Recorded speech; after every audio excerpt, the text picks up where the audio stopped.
আসসালামু আলাইকুম বন্ধুরা, তোমরা সবাই কেমন আছো? আশা করি ভালোই আছো। তো প্রতিদিনের ন্যায় আজকেও চলে আসলাম তোমাদের মাঝে চ বর্ণটি কিভাবে লিখে তার এই ভিডিওটি নিয়ে।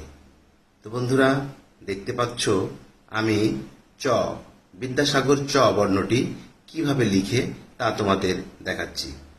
প্রথমেই আমি কাঠ পেন্সিল দিয়ে চ লেখাটি স্কেচ করে নিয়েছি, পরবর্তীতে কালার পেন্সিল ইউজ করেছি।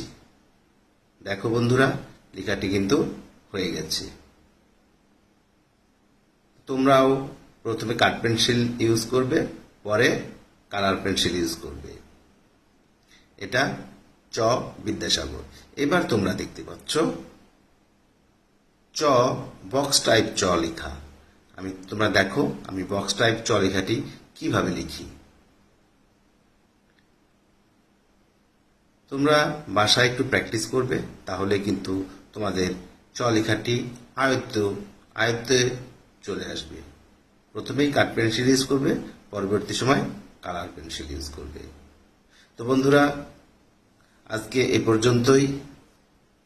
আগামী পর্বে তোমরা দেখতে পাবে চ বর্ণের শেড কিভাবে দেয়, চ বর্ণের শেড কিভাবে